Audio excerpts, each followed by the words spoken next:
And it says that we are live.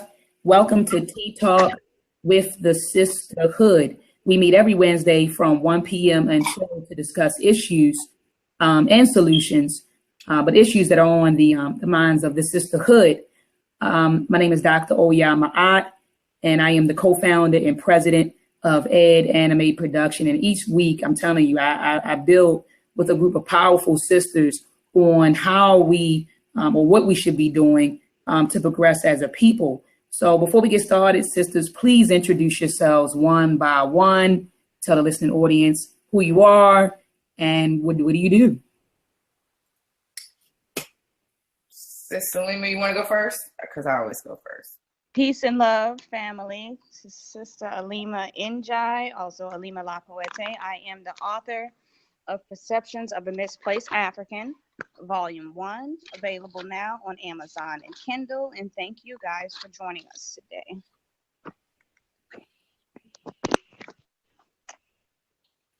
Sister Raziki. Okay.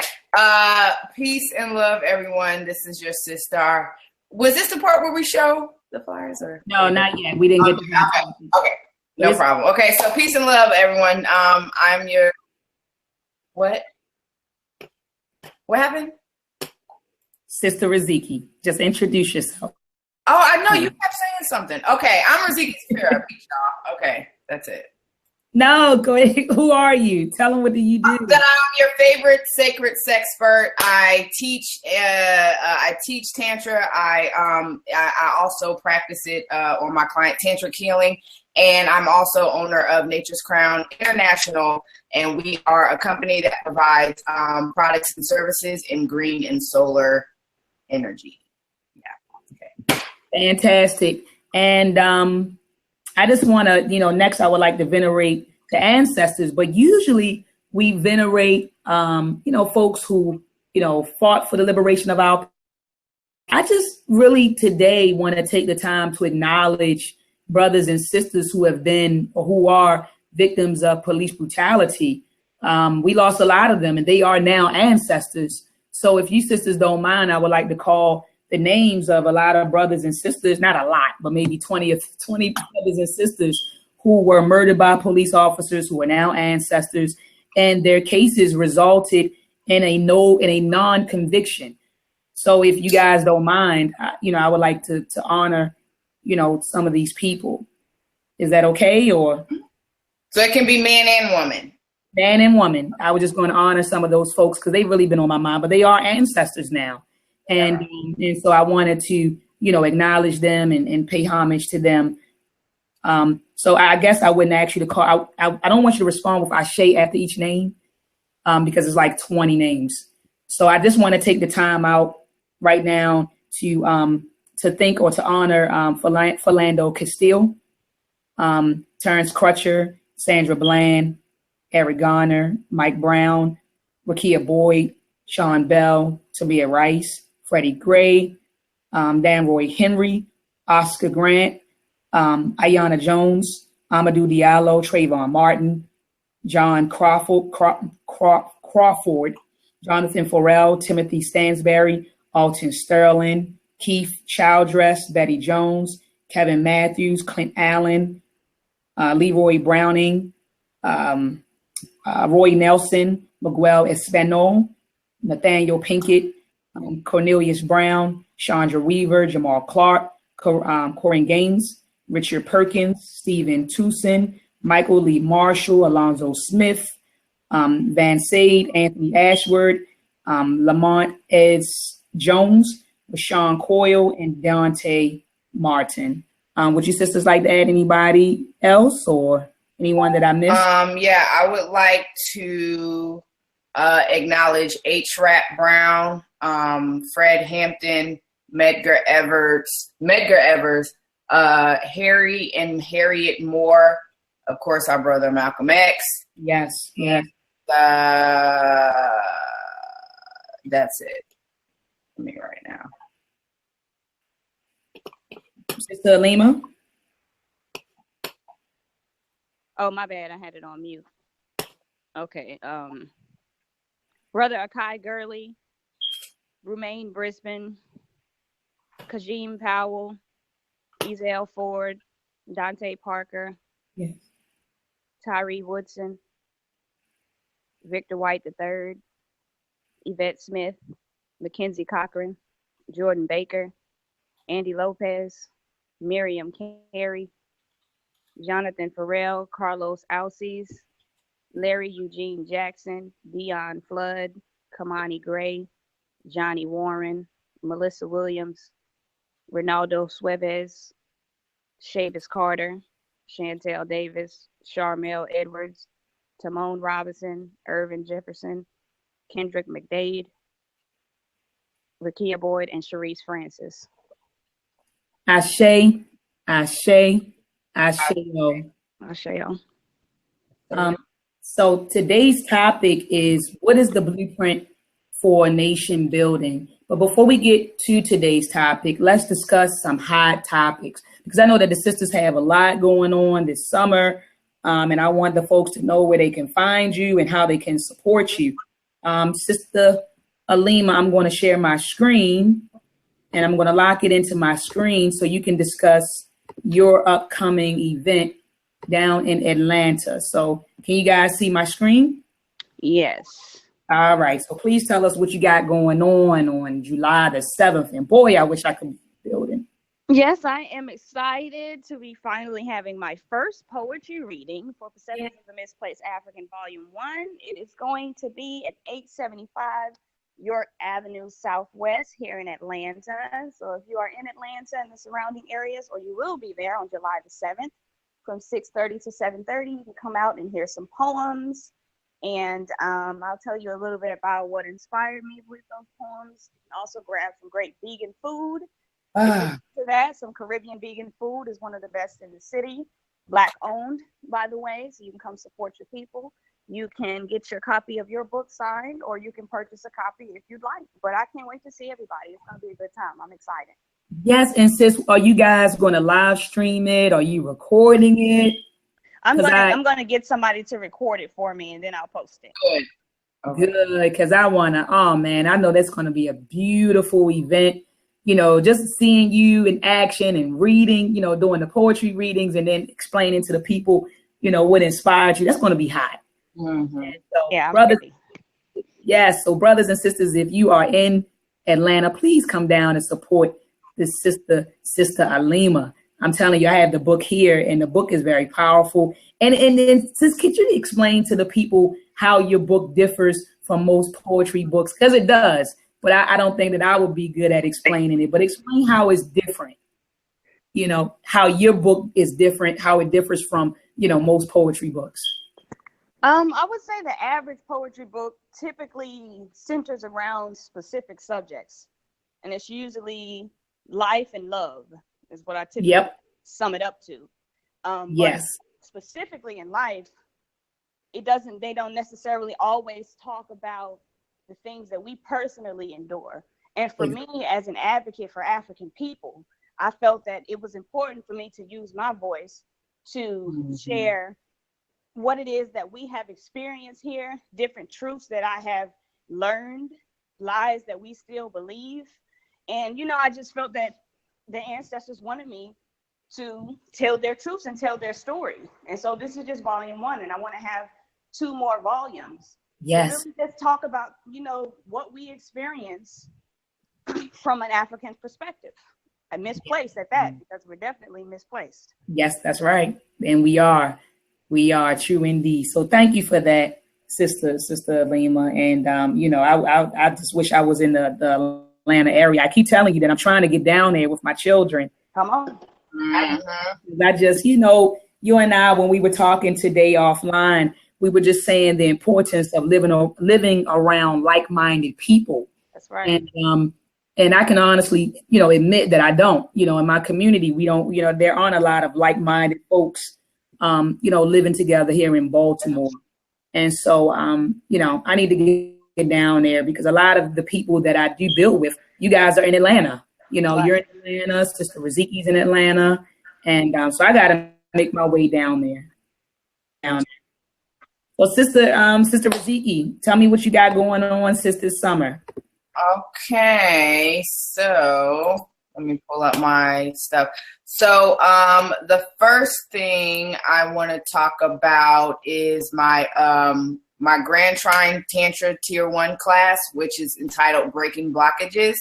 It starts September 2nd. I have my first couple. They're actually in North Dakota. I was like, damn, there's Black people in North Dakota, but you know, I'm happy they enrolled, so that's good.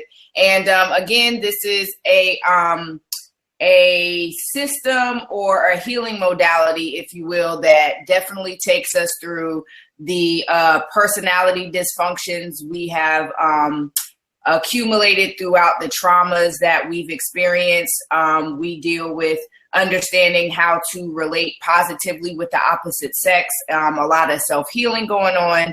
We also deal with genital reflexology and energy work, and we also discuss other topics like epigenetics, orthomolecular nutrition. We understand the science of the body, the endocrine system, understanding how all these channels work to better help us in our work. And we also deal with the negative womb imprints, and anybody who needs to go through a second puberty, we help you in that rites of passage as well. And I'll get into that at another time. But the next event I have going on starts July 15th. It's called the Sexual Healing Series. And this is an event to introduce the African American community, or African community, Moorish, whatever you want to, we calling ourselves these days, to the healing properties of sexual energy and sex. So we'll be going through how to heal trauma through cultivating sexual energy, awakening your reproductive systems for those who have, you know, issues in that area. What is a tantra table session? What the freak does it do? Well, you know, how does it help? And we'll be giving live demonstrations as well. And for those who are, you know, just interested beforehand as far as what all we do, definitely take a look at my Instagram page. Oh, sorry, those are cats. So we do a lot of breath work. We learn about Qigong and how the importance of the breath relates to our health. We also, this was our live model. We had, you know, actual man come in. He let us practice on him as far as table work and, you know, genital reflexology. And as you can see, this is just our Atlanta family, but we have, well, part of it, but it's a lot of us learning this work. And you see the men in the group, which is beautiful. Our power weekend, these are the men working on the women, and other women supporting the men to help them understand how to help heal us as well. So understand, like, when you join my class, it's not just the class, you're actually joining a community as well, a village. Like, we take our work serious. We check in with each other every month. This is why we have all these events and stuff going on. And we'll be coming to South Carolina in September, and we're also coming to Charlotte, I believe, in November. So just like we did our DC trip, we're going to be coming to South Carolina and Charleston, South Carolina, and Charlotte, North Carolina. So yeah, look forward to meeting everybody. Oh yeah, fantastic going on, sis. Sound like the sisters have a lot going on. I know there's a sister in the chat room, Sister Dealaire Briggs. Oh yeah.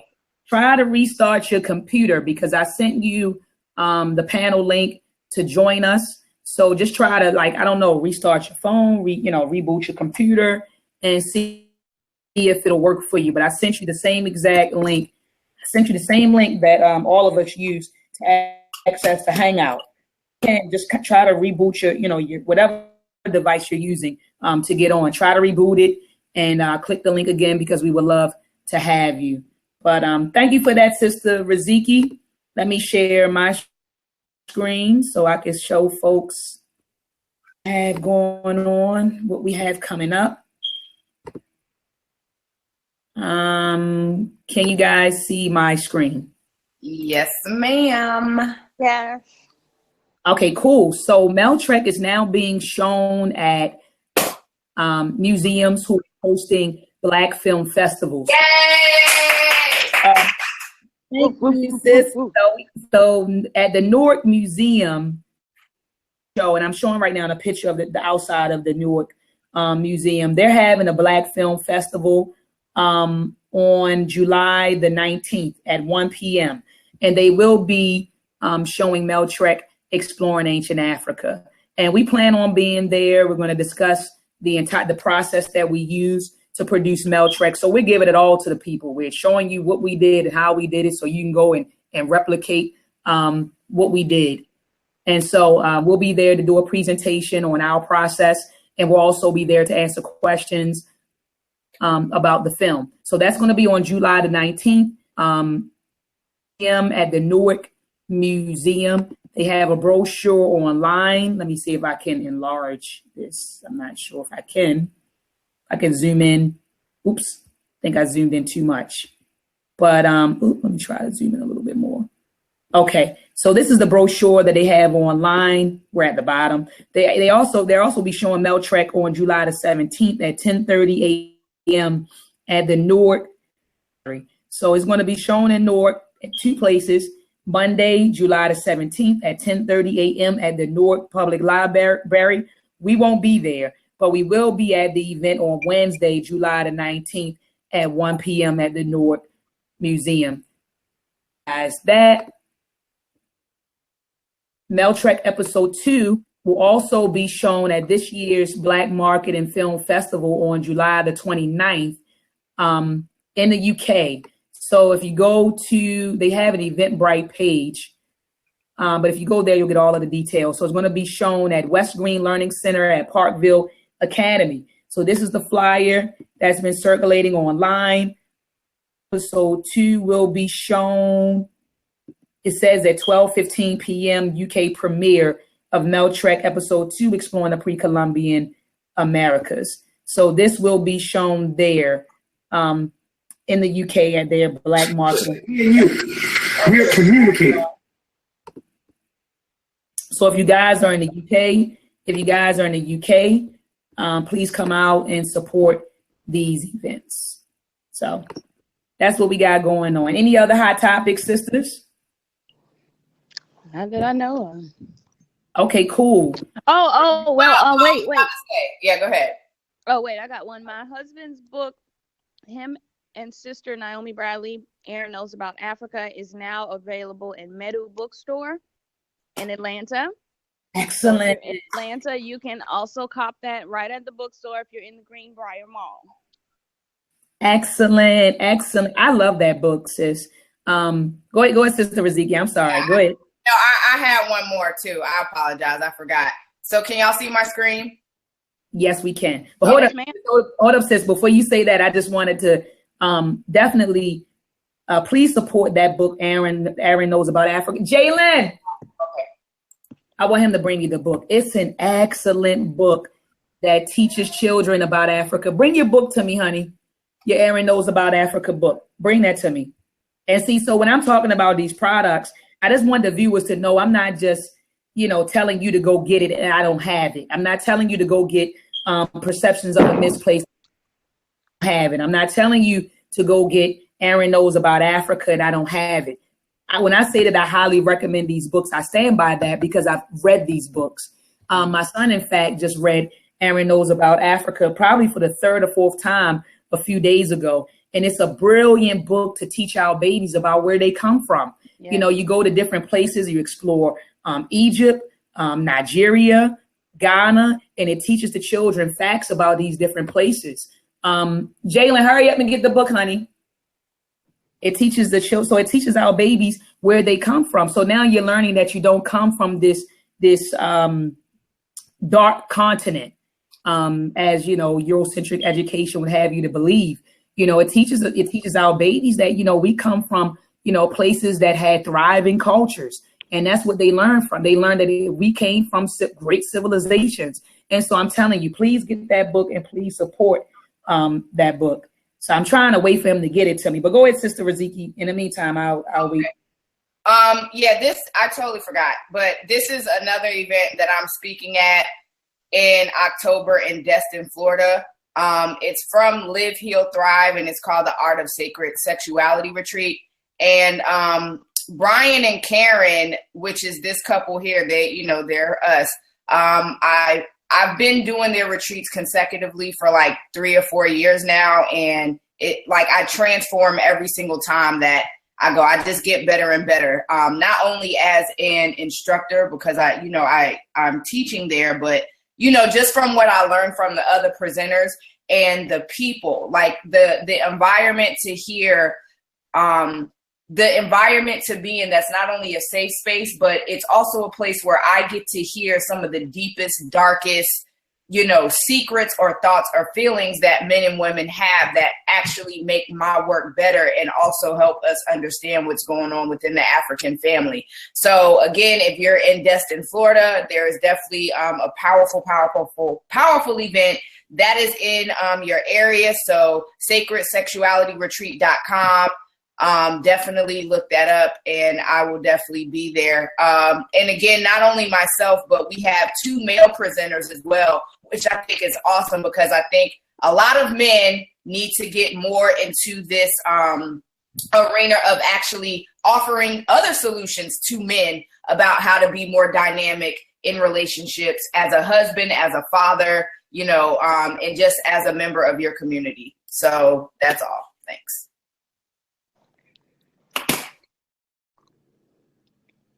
That's all I got. Sis? You know what? And I was just talking my head off just now. Okay. Yes, I was just talking, and it was on me. So I'll repeat what I said. I was saying that I said thank you for that, Sister Riziki. I said we're getting ready to start the show, and when we were offline, I asked the sisters if I had their permission to play this video. Each time that we have Tea Talk with the sisters, I want to play a video reminding Black women of their beauty, of our beauty, and of our strength, and of our brilliance. And so the sister said, yeah, Dr. Ma, I play, you go ahead and play the video. I think it's a good idea. The video is for about 1 minute, and it's Dr. John Henry Clark and Ivan Van Sertima just discussing the brilliance of the Black woman. And so I said, well, each week when we have Tea Talk with the sisters, I want to remind the listening audience of the beauty, brilliance, and strength of the Black woman. I actually got the video from, I believe it was the Armin Ross Squad page or the Real Black Atheist page. And a few months back, I asked Brother Ankh if I had his permission to put the video on my page, and he said yes. And I want to actually incorporate that video into the Tea Talk with the sisters. So I'm going to play the video, and I want you to witness and bask in the brilliance of the Black woman. So here we go, family.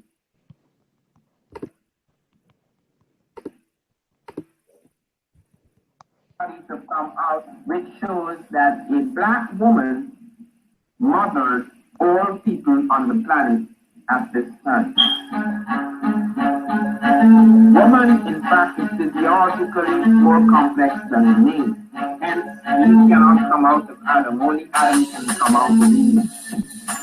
Africans created the myth of Isis and Osiris. Isis and Osiris, unlike Adam and Eve, give you a vision of the completeness of the human through the equality of the male and the female. We understood that the role of the one, while being different, was equal in importance. And there were times when the role of a woman and the role of a man was one and the same.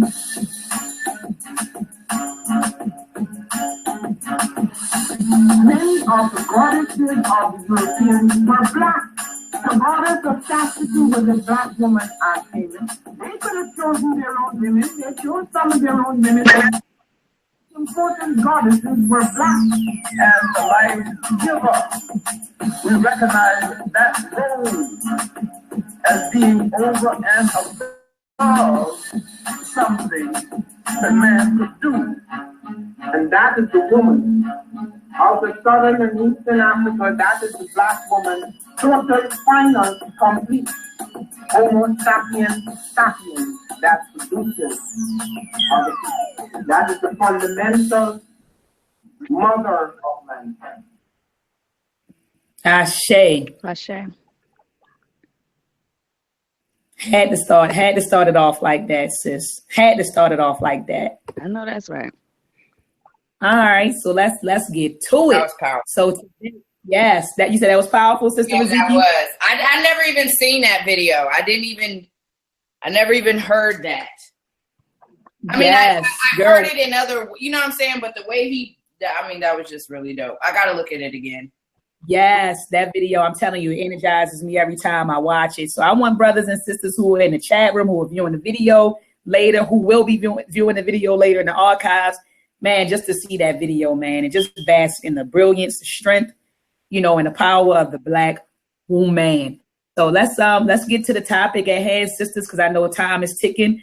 But the question is, what is the blueprint for nation building?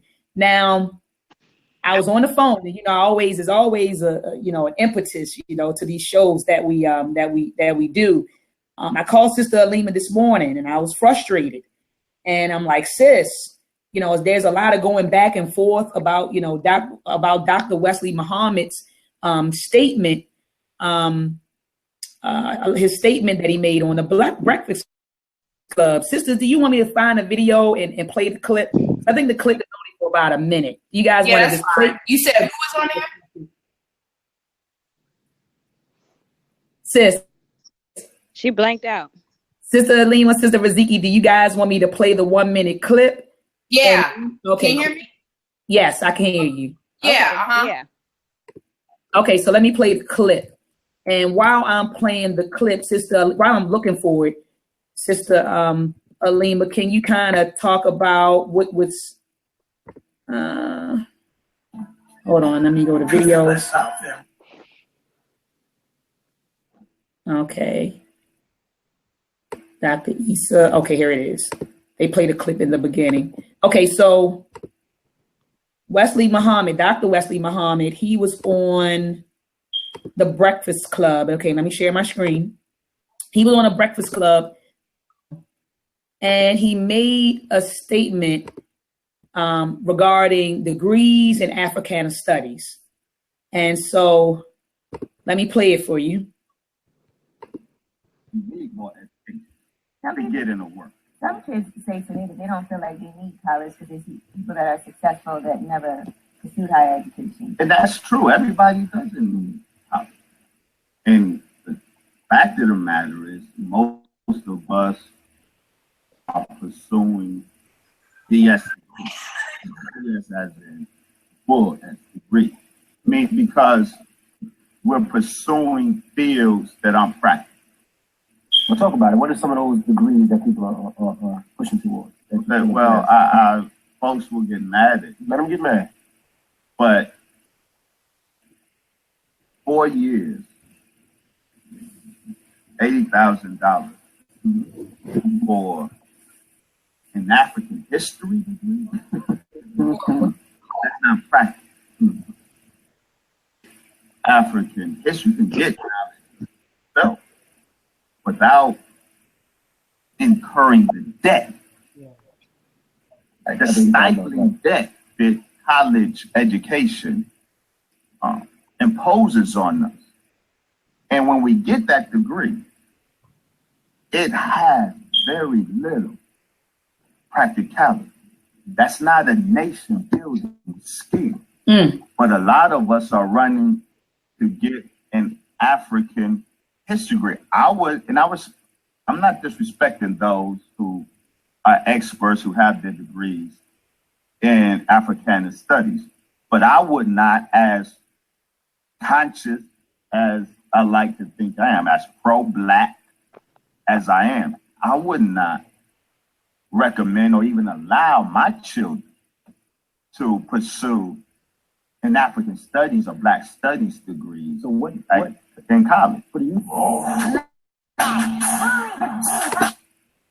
So I'm not going to play the entire interview, but Dr. Wesley Muhammad went on to say that that he would recommend that we pursue degrees in the fields of STEM.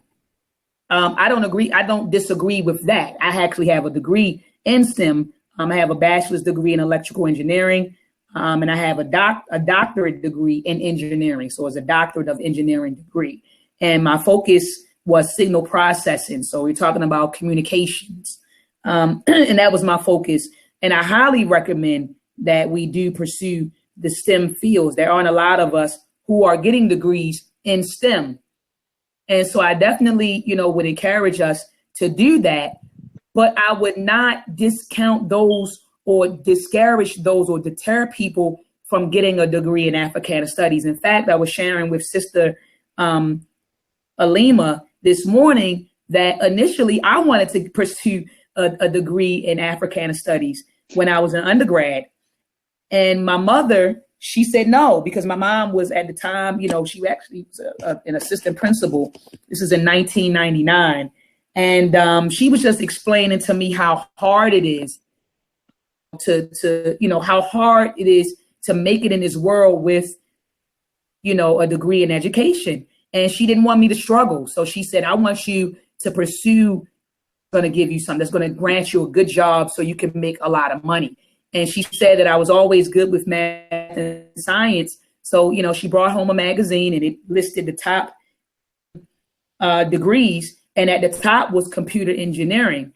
And at the time, Morgan State University did not have a computer engineering program. They had electrical, industrial, and civil. But, in the electrical engineering track, you do take computer engineering courses, even though that was. So I chose electrical engineering. So, my mom was kind of as Dr. Wesley Muhammad was. But he, for him to say that that having a degree in Africana studies is not a nation building or tool for nation building, I would have to disagree with my brother. And I love him to death, but I would have with my brother. We need it all.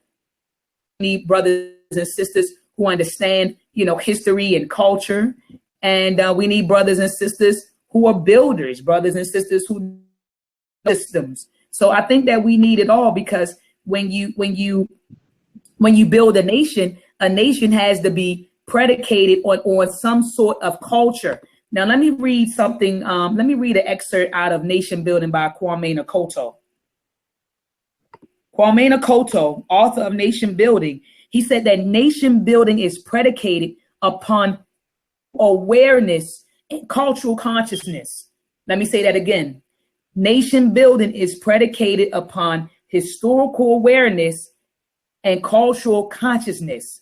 To engage in nation building, the leadership of the nation, cultural group, or community must work to interact generations of miseducation and the consequent psychic dependency, self-hatred, misguided loyalties, and inferiority complex of our people.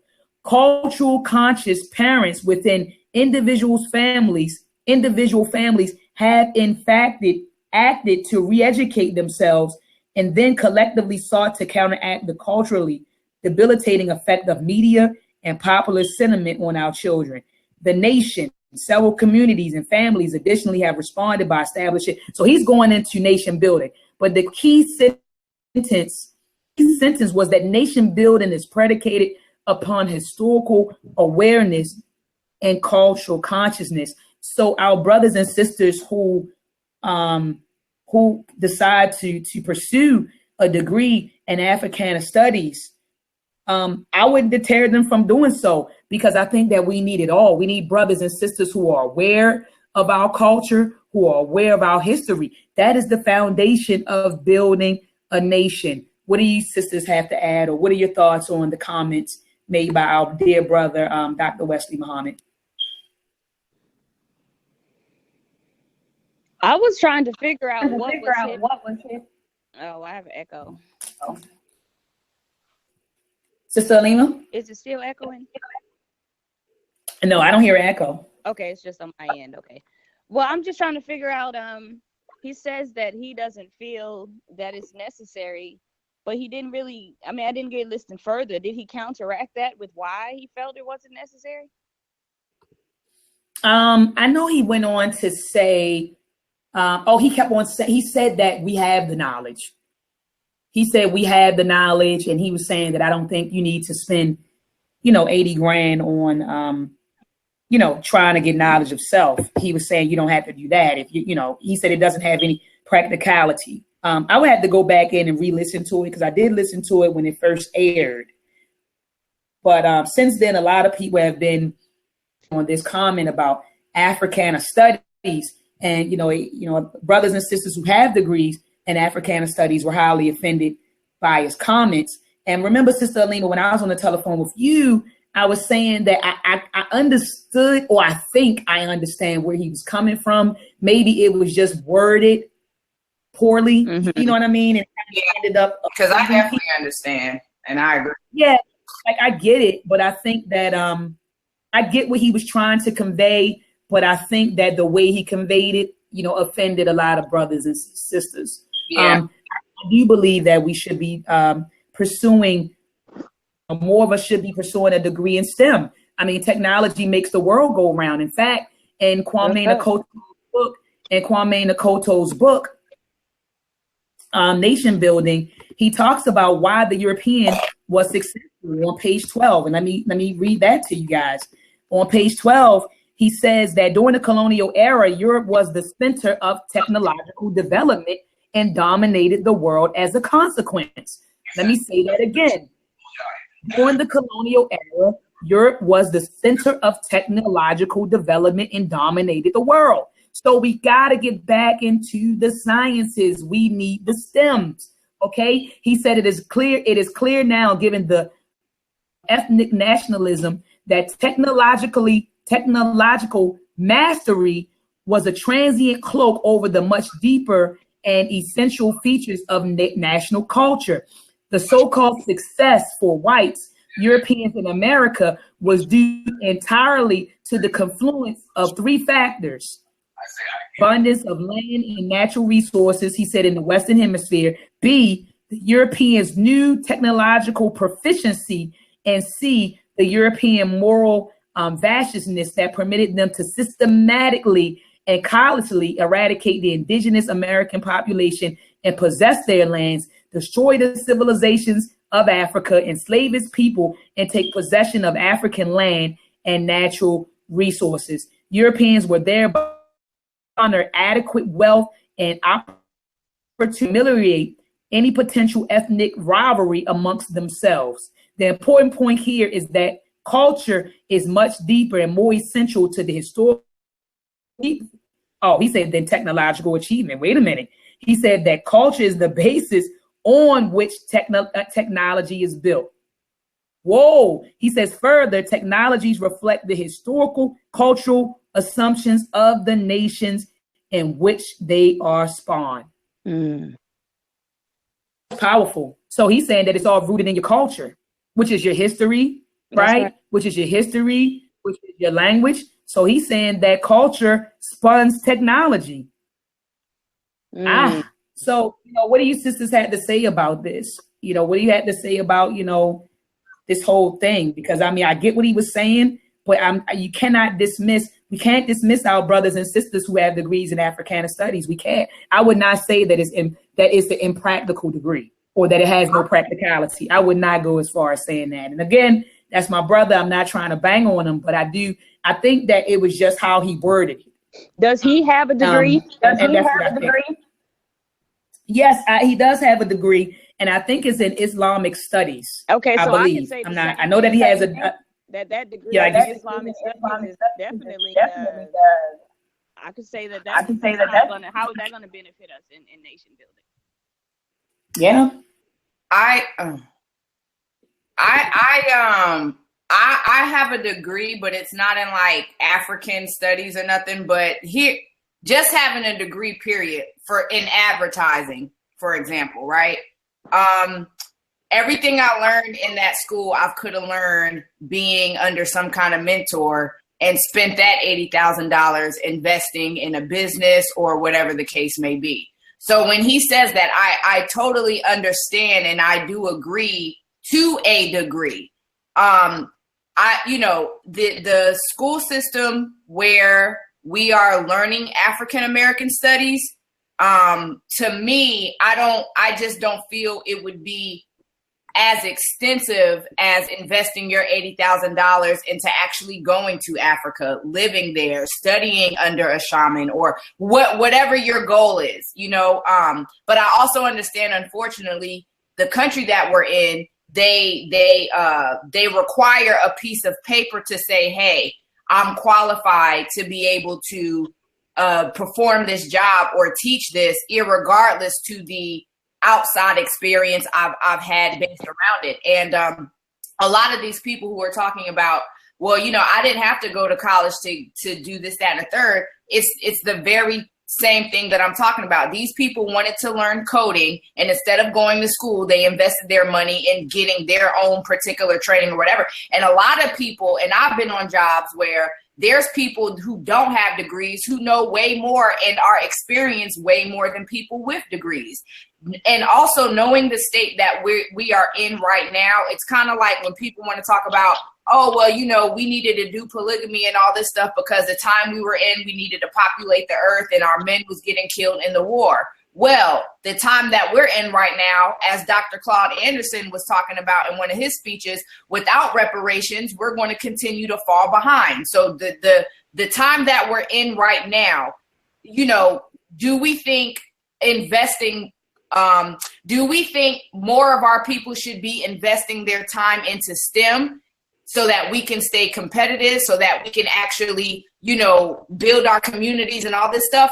Or should we invest in sending them to an institution that's not giving them the extensive education and culture that they can experience on their own? We should invest in both. I think for some reason, yes, I was just about to say it. Idea that there's one. I'm sorry, Alim. I didn't mean to cut your wisdom, Sister Alim. And wait, go ahead. Say it again, because you're low. Multiple roads in order to get to where we need to get to. And guess what? A lot of those things are going to take people to go to school.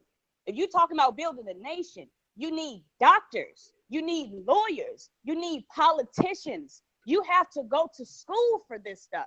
You can teach your stuff all you want to, but when we're talking about actually building a nation and outside of just conversation, it takes schooling. Because when you're talking about formulating a government, and which you're going to have to deal with the government that's already here, just in case people don't realize that.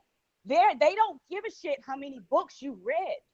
They don't care. The white people care about that piece of paper. So right. When I talk about making moves and actually building a nation, it's going to take a lot of people that have degrees. So this attitude that people have that where I don't need a degree, I can self-teach myself, true indeed, you can. But there's a lot of shit that you can't teach yourself. And even if I taught myself to be the best surgeon in the world, no one's going to let me operate on them if I have not operated on people. And you probably won't get the chance to operate on people unless you have that motherfucking degree. That's realistic. Right, but that's what I was talking about as far as, okay, of course, there are some degrees where that's a no-brainer. But in this particular example, he's referring to a degree in studying a culture. I understand. I'm not talking about politics and government. I can understand why you would need training to learn how to manage a large group of people, why you would need training and understanding law and all. I completely understand that. I'm talking about specifically what this clip was related to as far as going to school. And like, for instance, I don't even want to say HBCU. I would feel better if you go to a Black institution learning about African studies, okay? But any university, like if I had a child and I say, you know what, I prefer them get a degree in STEM versus a degree in learning about a culture that is their own, that the school would not be able to give them the extensive exposure as they would if it's something that they pursued on their own. Do I personally feel that a culture should be, you being able to teach me a culture should come from a piece of paper from a university? My personal belief, no. I'd rather learn from a person who lived there, who's traveled there, who's did all this other stuff, that's just me specifically in that degree. Everything else, I can agree that yes, some things you need a piece of paper. But to me, me personally, I would not go to a school to get a piece of paper to teach me about a culture that's my own. But see, I think that's personal choice. I don't think I don't think that anybody should make a statement, a blanket statement. I don't like blanket statements. If you're going to say that I personally feel it wouldn't be good for me, then say that. But don't discourage another young brother or sister who may possibly be thinking about getting a degree in those studies. And then you saying, well, I don't think it's necessary and it's irrelevant and it's a waste of time. And let me just keep it hot, okay? Because I'm going to keep it hot, unlike most people don't. Most people that go to school to get degrees, y'all got financial aid. So you can cut the bullshit with this $80,000. You ain't spending $80,000 out your pocket. Most people that go to school, the government is paying for you to go to school, and you have an option to take out student loans. Typically, financial aid is enough. So people who take out student loans is because you wanted to, or other people went to go be a doctor or a lawyer and they needed it. But just a regular degree like African studies, I probably bet that financial aid will cover that. So number one, you ain't paying out of pocket. So we can take the whole $80,000 deal off the table, because I don't know a lot of people who pay out of pocket to go to college because there is financial aid and because most people can't afford to pay for it out of pocket. So that ain't the reason. Don't use the money as a reason, because most people ain't paying to go to school. And that's facts. Yeah, and most people don't actually pay to start a bit. I mean, the loan and the financial aid, at the end of the day, it's still I see what you mean. You're not paying out of pocket, but for some people, they still feel obligated to pay back that loan. So in you some have to form, pay back a loan. I'm talking about financial aid. That's a grant. You don't pay back grants. I don't know a lot of people who got $80,000 grants. I do know a lot of people who get loans. Like there's grants that'll pay like a couple $1,000s. I don't know. Everybody's experience is different, but at some form or fashion, you do come out of pocket for your schooling, rather straight up, or you're forced to pay back these loans, or else it's going to affect your credit or whatever the case. So either way, we are spending money. I mean, I know plenty of people that went to school and didn't pay for their schooling because financial aid covered it all. If you're getting a $6,000 grant every semester and your classes cost $2,000, and then you get your books, I mean, you got plenty of money left over. Yeah, I wish I qualified for that, because Lord knows I had to pay, honey. Well, it also depends on, of course, your situation, sis. So if you don't have kids and different shit like that, then of course you're not eligible. Right. Yeah, absolutely. So yeah, it's different strokes for different folks. But I mean, I understand this point. But, I understand both sides. I guess it's just what's for the good of the all. I guess.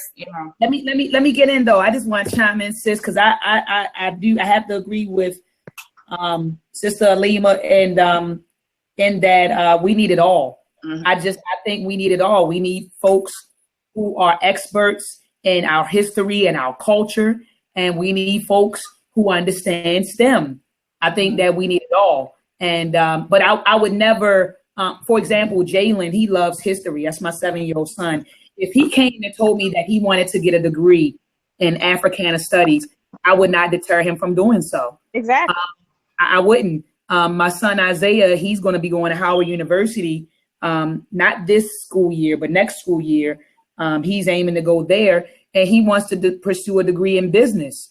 And this isn't STEM. But I'm not going to deter him from doing that. So I think that is all needed, and that it all can be applied, that is all practical.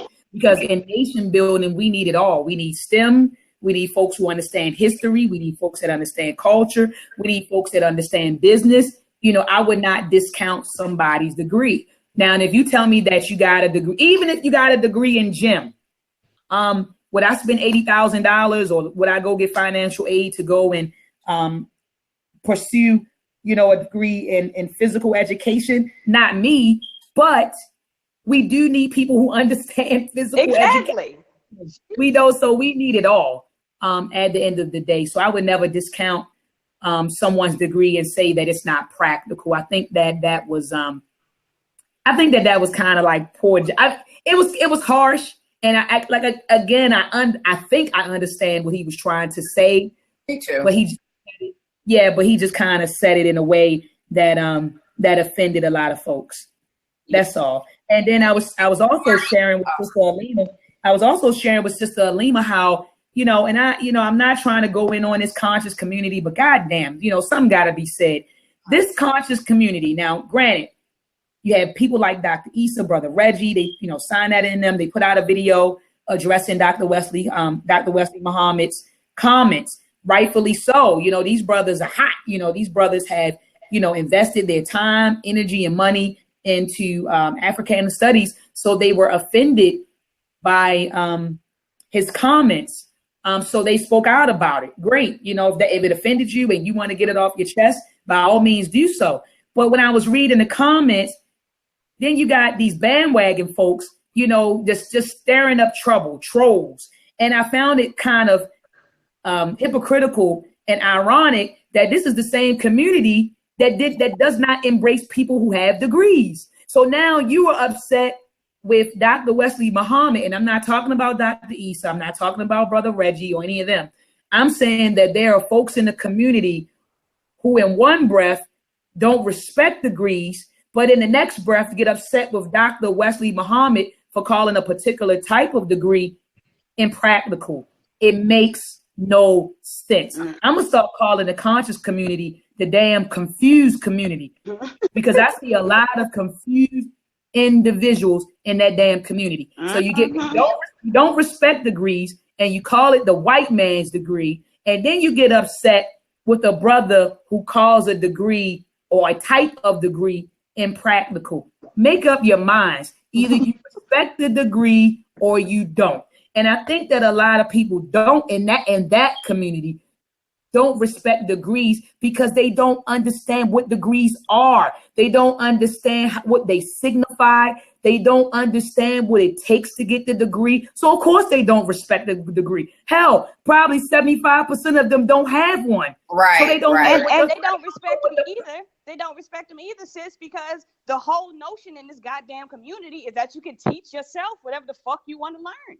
That is the notion in this community. Exactly. That we no longer need degrees because you can teach yourself anything under the sun that you want to learn. And I'm here to tell y'all that's a bunch of bullshit. If you think that I'm going to sit and teach myself about astrophysics or something like that, fuck no. I can read 1,000,000 books about it. But guess what? I need someone to teach it to me, even when it comes to spirituality.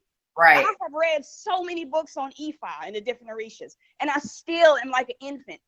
And you got to learn from a teacher. Because I have to learn from an actual teacher. And he learned from an actual teacher. Some things you ain't going to learn just from your homeboy or your grandma that know a whole bunch of stuff. You might actually have to get some schooling. And what's wrong with that? How do we define that, though? Because I think another thing that people get confused about is when they say self-taught, you really think a person means like only teaching self versus I myself can go out and find teachers to teach me. Well, that's not self-taught then. You didn't self-teach yourself. That's not what self-teaching yourself is. Self-taught is that's what I'm trying to explain to you is that there's a different perception, because this is what these are the conversations I have as well. I understand like literally self-taught means self-teach.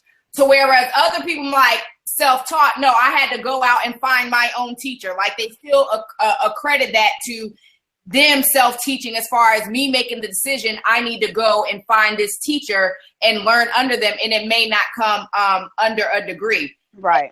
And as far as, the conscious community and respecting degrees and all this other stuff, I'll say this for me personally. The one thing I can say I appreciate about going to college and going through all that process to get a degree is the people that I've met, the relationships that I've built and the opportunities I was able to gain from it. I really think that everybody puts their whole college or learning experience on that piece of paper. And it's to me, college was more than just that. I don't even have my degree on my wall because I still owe the institution $2,000 for them to mail me my degree. So in that instance, I literally don't give a fuck about that physical piece of paper. But right. I do pride myself on the amount of hard work and dedication and focus and study that I had to endure in order for me to be qualified to even get that piece of paper. You see what I'm saying? So for me personally, yeah, no, I don't care. It doesn't matter. But I do understand the importance of that piece of paper in order to operate in this matrix. Because a lot of conscious people will say, fuck the white man, you know, whatever. But you're still a part of the system. Thank you, Fish. In order to survive or maintain or prosper, you got to learn the game, play it, and be good at it. And That's right. So if I got, you know, so for me, I literally only got that piece of paper. And I'm telling you the God's honest truth. The only reason why I decided to finish college was because I understood how these institutions viewed me without that piece of paper. My GPA won't high at all, but I got my piece of paper, and that helped me get paid more. And that's how I view that piece of paper. So let me interject. I just want to add to what your sisters are saying. I want folks, and I put this on Facebook a long time ago. I want people to really understand that, you know, that educational institutions aren't a European invention. Let's establish that. Exactly. Right. And we had educational institutions long before Greece, long before they even established. I mean, they came to us. Exactly. They studied at our feet. So the whole notion of going to a university to pursue higher learning is not a European thought. It is not. Exactly. Higher learning and going to universities and studying under somebody and all of that, that is not a European invention. So for somebody to say that the desire, to attend, an institution of higher learning is the white man's. That's stupid. That's what they think in this community, though. Yeah, that's what they think. And degrees are not degrees and all of that. That is not an invention of the white man. So let's cut that out. I want to add that to that. When I went to college, and I am so proud of my degree. I don't care what people say. I know what it took to get that degree. I remember, studying day in and day out. I remember sometimes laying in my bed crying because I was like, Ma, I don't want to do engineering. I just rather just get a math degree. I said, this is too hard. I'm upset because my circuit isn't working. I'm upset because my code isn't running right. I know what I put into getting a degree in electrical engineering. I know what it took to get my doctorate of engineering. And what I'm saying is through that process, I'm going to be honest, I learned how to think. I know a lot of people believe that you know how to think. No, thinking is a skill that needs to be taught. And going through that process of obtaining my degree, going through that process of obtaining my doctoral degree taught me how to be a critical thinker. That's what engineering taught me, how to critically think. And that's a big difference. Thinking and critical thinking is two different things. It taught me how to think.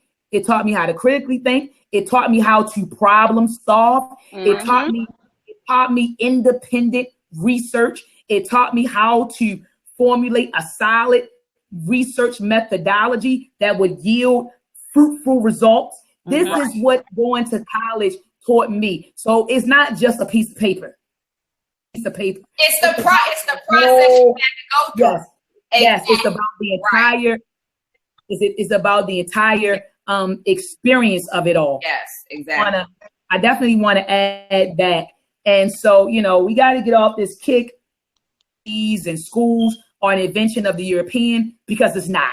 But what you said, though, sis, critical thinking is something that is severely lacking amongst the conscious community. That's why I always say, like, my husband, I really appreciate my husband in a lot of ways because we as women, especially, even I've learned that a lot of men are this way, but we as women are very emotional.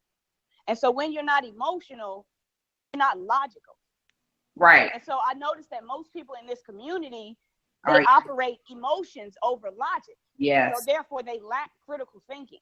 Because it's anger. They're angry all the time. Exactly. So it's like, but if you don't know how to fix your own process of how you think, then you would probably need someone to help you.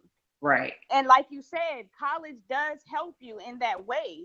because you have to take a lot of classes, sociology, psychology. You take a lot of classes that are going to help to build the way you think. Right. And that's important when we're talking about building a nation.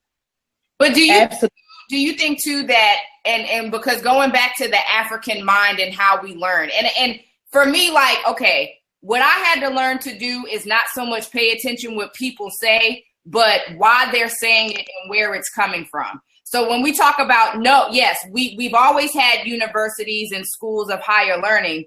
But I think too, because the conscious community is like, well, you know, they're saying the piece of paper don't mean shit as far as a degree, but there was, even in our civilization, degrees of knowledge. I don't know if we gave pieces of paper.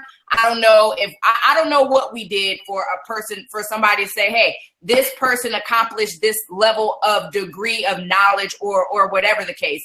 But I also feel that too, the conscious community gets angry because of who we're learning from. Like, I feel, the conscious community here in Atlanta, well, from what I've seen, and correct me if I'm wrong, I don't see as much anger about us graduating from HBCUs versus, oh, well, you went to this institution that's taught by the white man and all this other stuff.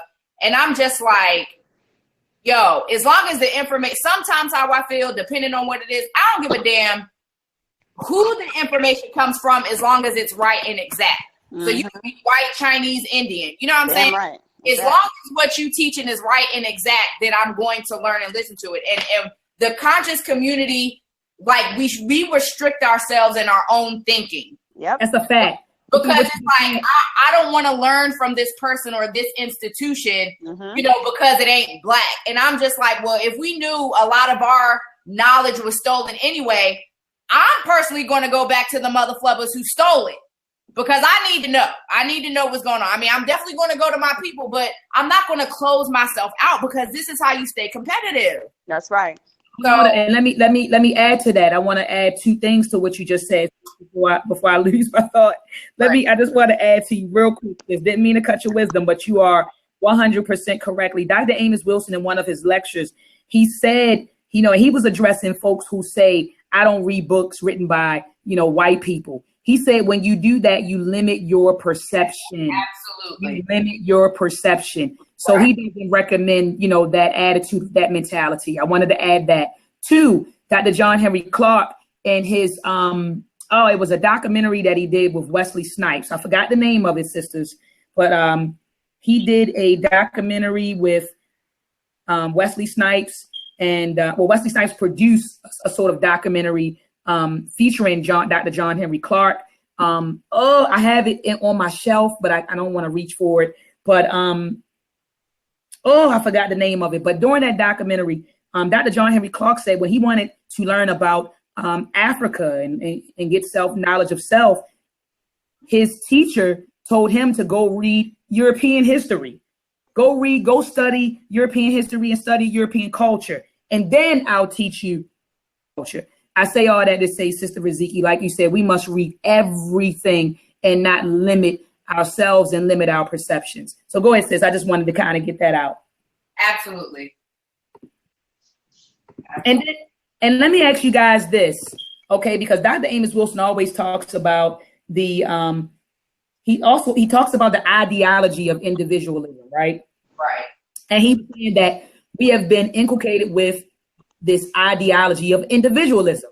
And he said the only way to be a true individual is to live in outer space. He said, but as long as you're here, you belong to some sort of social order, meaning some family, some community, some structure. So is there really a such notion of a self-taught person? Because we learn from everything and everyone. So is that really to say that I'm self-taught?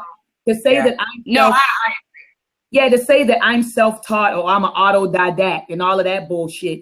Are you really self-taught? Because if I pick up a history book written by Dr. Ben Jochannan, I hope that I'm pronouncing the ancestor's name correctly, but Dr. Yosef Ben Jochannan, some people say Jochanan, but you know, if I'm reading my history from him, am I really being self-taught, or is he teaching me by me reading his book? He's teaching He's teaching me. If I pick up a book by Dr. John Henry Clark, am I being self-taught or is he teaching me? So this whole notion of I'm self-taught, to me, my sisters, is bullshit. Exactly. Because we all learn from somebody. The only way to be truly self-taught is if you lived in outer space by yourself, you were born in outer space by yourself, and you discovered everything on your own in outer space in your own environment by yourself. But as long as you belong to a social structure here, a family, a community, or a society, we learn from each other. Google mirror neurons. Even inside of our brains, we have something, and I'm giving thanks to Dr. Patricia Newton,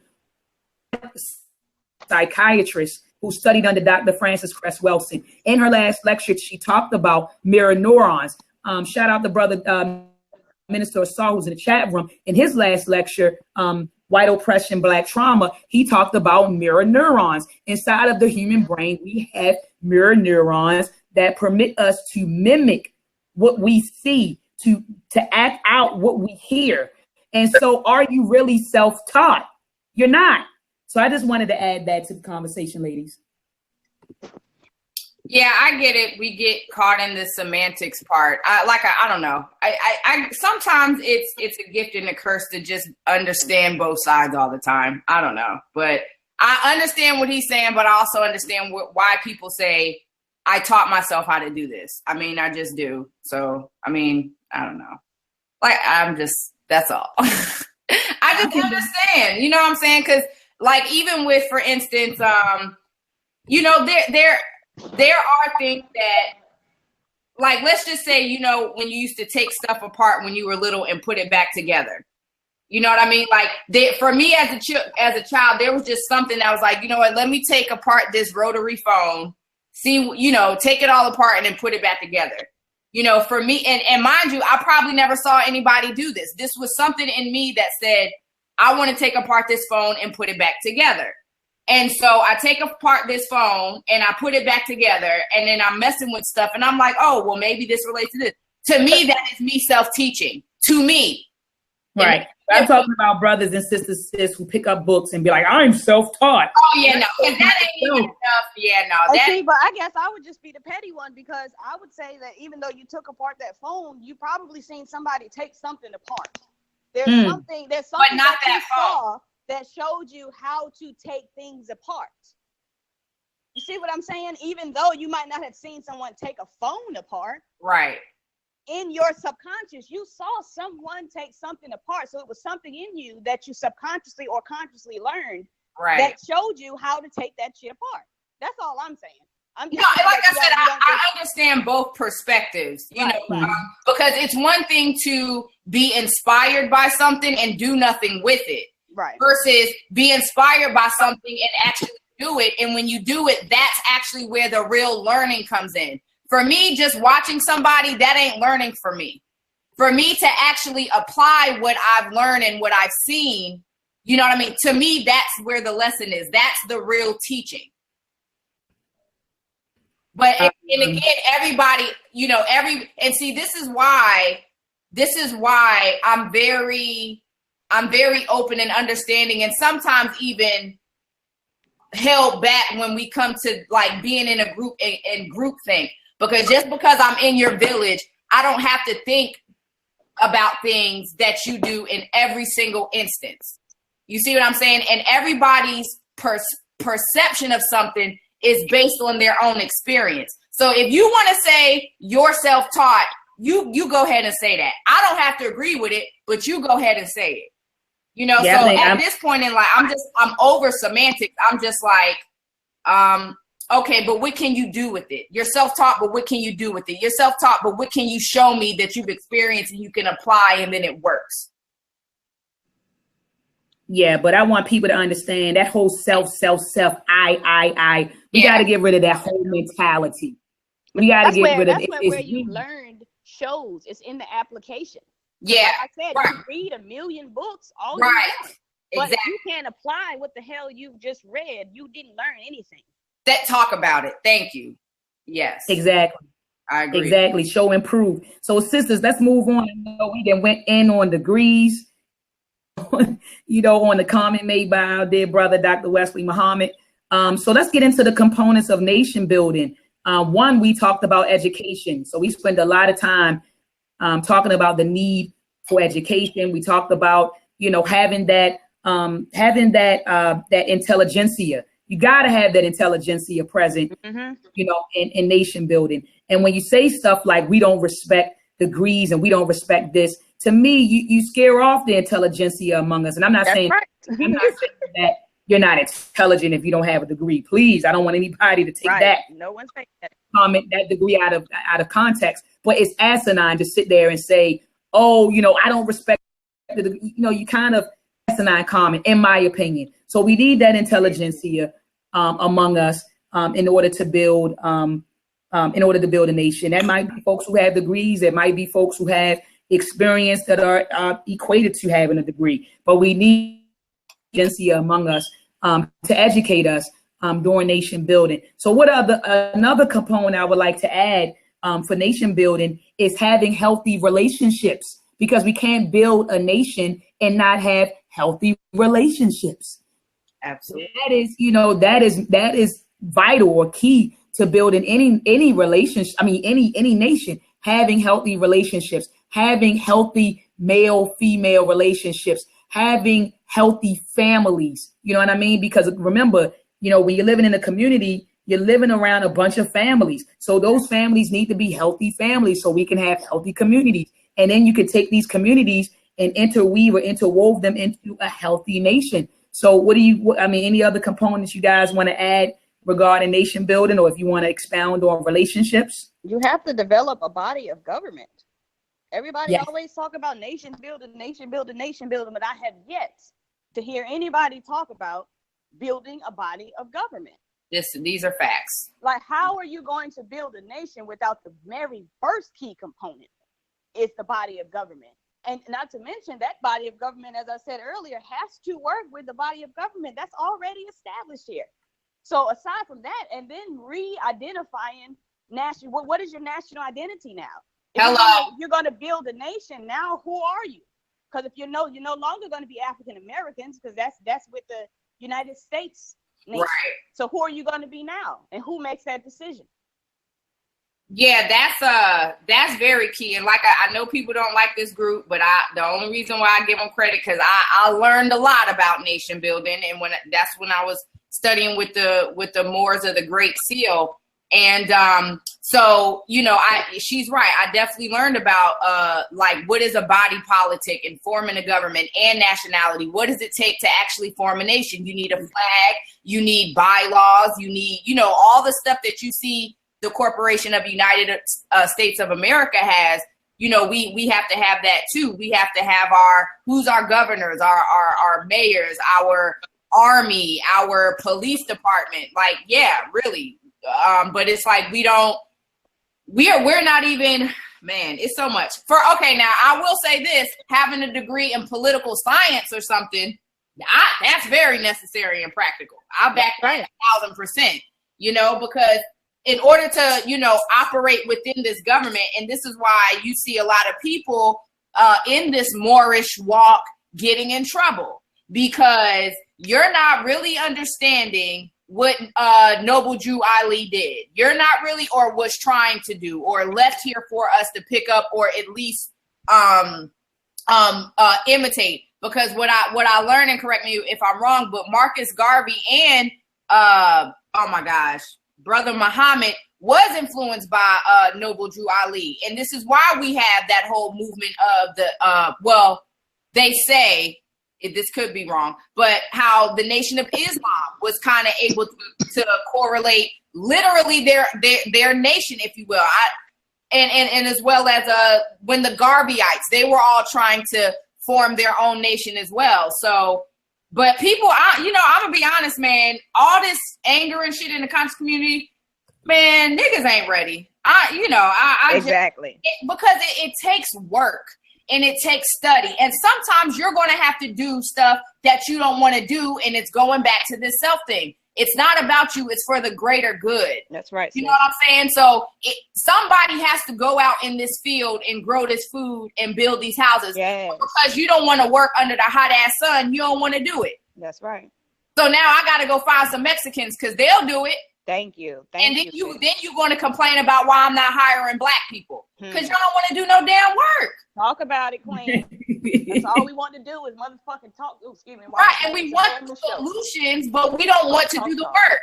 And I think you brought this up, Dr. Mayat, when Killer Mike, and this is a famous example. Who know how to do this? Who know how to do that? Who know how to do this? And nobody was really raising their hand, but yet you screaming you want a nation build. Mm-hmm.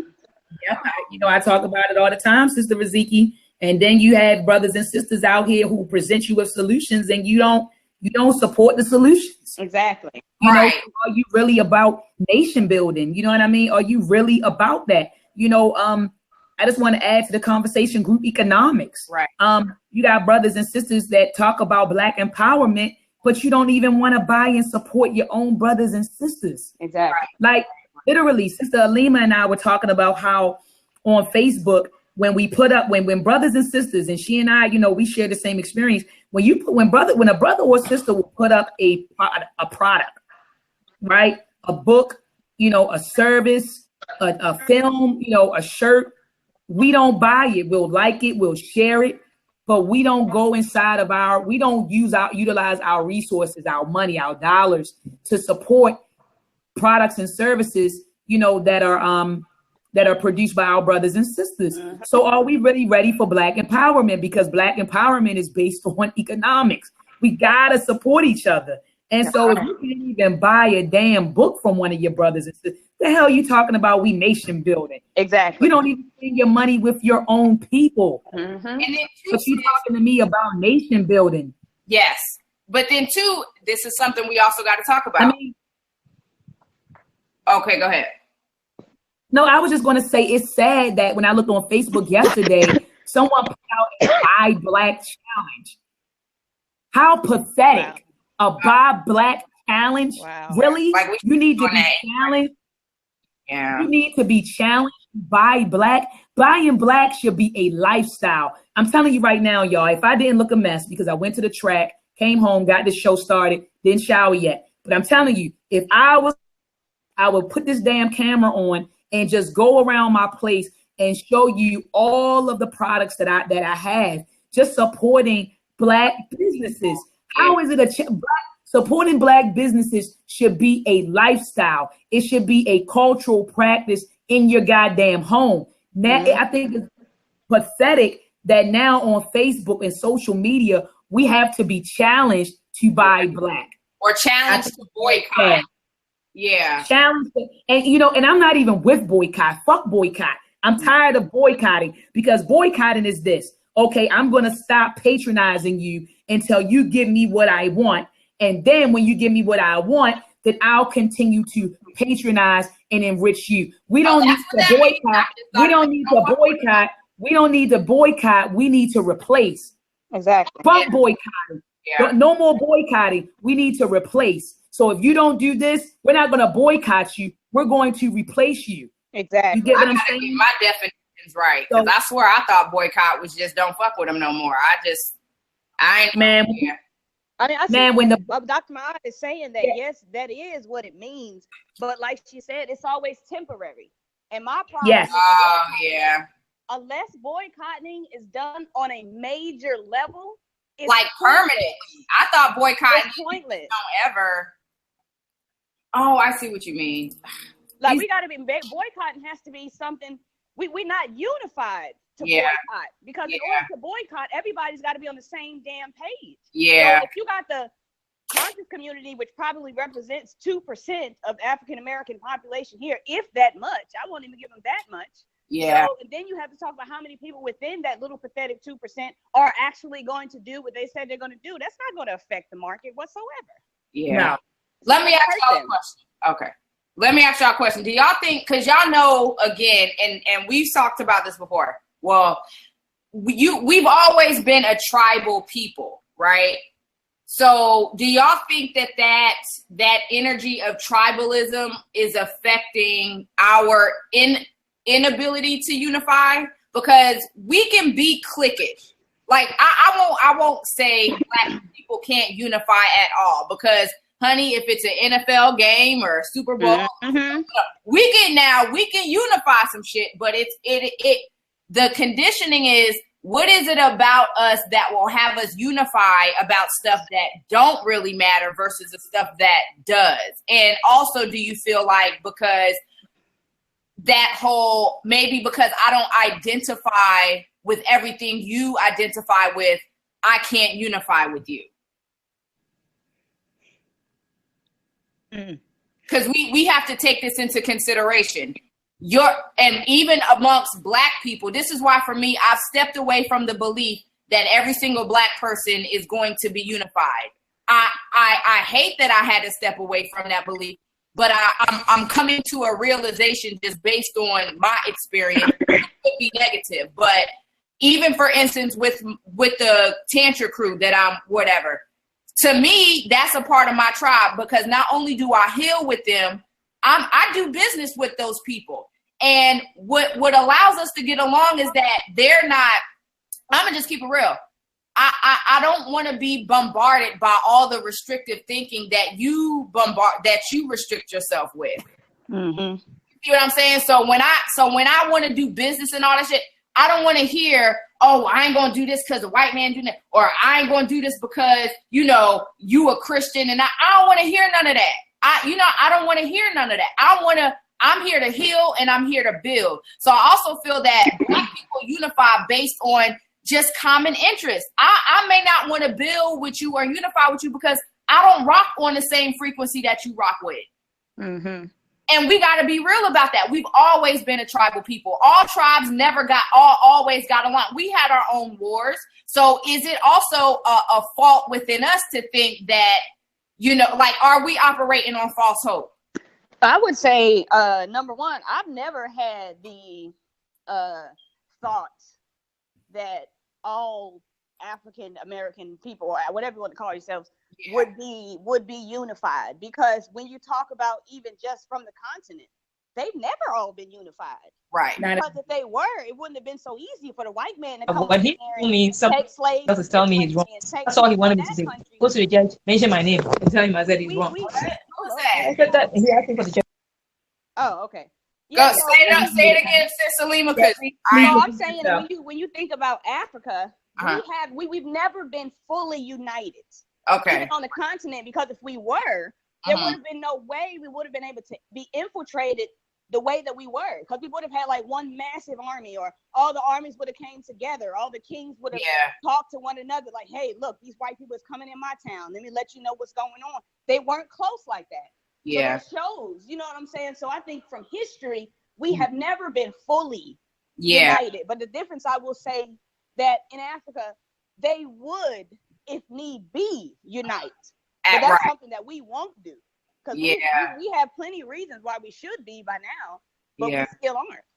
And why do you think that is? And why do you think that is? And then there was a second portion I wanted to ask you. Oh my God, because you made a really good point. I can't think of it now. Keep asking. Oh my God. Oh, based on history, what have you learned from history? And this could be for Dr. Mayat too. Like, the way we were infiltrated, what do you think we did wrong? Like, aside from, of course not unifying, but do you think like we were too trusting, or we should have been more prepared because we were still operating with certain kind of weapons when others had like guns and stuff? Like, where do you see our faults? I think the biggest issue was we were too kind. And when the white man came, they had the Bible and we had the land. So they came to us on some old. They knew that we were spiritual people. So they came to us on a spiritual way. Mm-hmm. And that's how they were able to bridge the gap. Not to me, not aside from they had guns. Yeah. So we can't leave out the guns now, because I mean technology. We can have all the machetes that we have in the world, but I mean it's not gonna stop no bullet. Right. That's right. Technology, right? Exactly. You said it right, Dr. Mayat? Exactly. That's right. Okay, so it is. And then I just want to add to the brothers and sisters who are listening to this broadcast, go get Chancellor Williams' Destruction of the Black Civilization. Yes. If you want to understand what happened and why and how they were able. But like Sister Alima said, and I agree 300% with her, that we were what Dr. Sheikh Anti-Jope describes as Shank Anti-Jope. He said that we were xenophilic people, that we embraced all cultures. And he was saying that Europeans were or are like xenophobic people, so they were fearful of different cultures. But he said we were a very embracing culture, and that was our downfall. And just like Sister Alima said, they understood who we were. And even Jomo Kenyatta said when the white man came to Africa, you know, we had the land and he had the Bible. He said the white man taught us to get on our knees and pray. When we opened our eyes, they had the land and then we had the Bible. So I agree with her on that point. And then, like she said, the damn technology. They had the guns. They had the guns and they were getting the gunpowder from the Chinese. So they had the guns, they had the gunpowder, and they had the technology. And that led to the downfall of our civilizations, among other things. That Brother Chancellor Williams discusses in Destruction of the Black Civilization. So go on, Sister Ezekiel. I think you had to add something else, or did you want to get? I was just closing those questions off. I asked it because like those questions help me put into perspective the reality of the state of our people, and I just feel like sometimes we will be able to better execute things if we start thinking in that reality. Those answers y'all just gave, if we start thinking in that reality, and going back to the whole nice thing, or you know, like understanding that we had a life so abundant, so we didn't have to be so cutthroat and evil or whatever have you, because everything we needed was already provided naturally. Exactly. So we was not groomed to be cutthroat and I want this, so I'm going to take it from you. But we've learned, and this is another reason why I say, listen, sometimes I've learned to be cutthroat from white people. Even though black people did damage me as well, but my first teachings in being cutthroat was from white people. And so I see the value in picking up certain things from other cultures, because it makes me wiser in some areas than my ancestors. And we also have to be okay with saying that. A lot of the stuff that our ancestors did, even though they may have had the right intention in mind, but it just wasn't the right thing.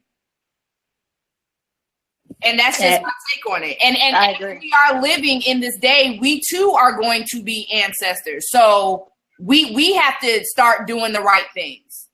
Absolutely. Absolutely. And I see the sister joined the conversation. Sister Spy, where are you, sister? I see you I had to mute your mic when you came in because it was a little noisy. Can you unmute your mic, Sister Spy? Peace, Queen. Sister Safira here. Spy Dula. Peace, sis. How are you, sis? I'm well. How are you all doing? We're doing fine, sis. Thank you for joining us. Thank you. Thank you. We appreciate your presence, sis. What are your thoughts? Share your thoughts with us. Tell us what's on your mind. Oh, I'm just listening, and I just wanted to, because I saw that you commented, Dr. Wesley had made a comment about the African studies being BS, and that you commented that, you know, you were asking him to come on, and I just wanted to hear what the sisters was talking about. That's all. Oh, yeah. I had the time. Oh, so yeah. I said, let me come in on, sister, because, you know, I love you from afar, from where I'm at, and all the sisters, but follow Dr. Matt. So I wanted to just come in and listen on. And listen to the Queen's build.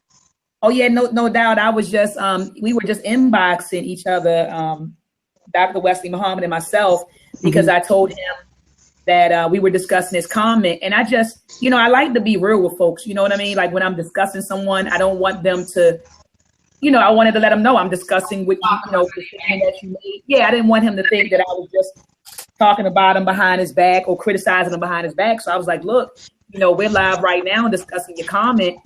Would you like to come on, you know, and talk about it or elaborate or expound on what you meant by a degree in Africana Studies not being impractical, being a practical degree?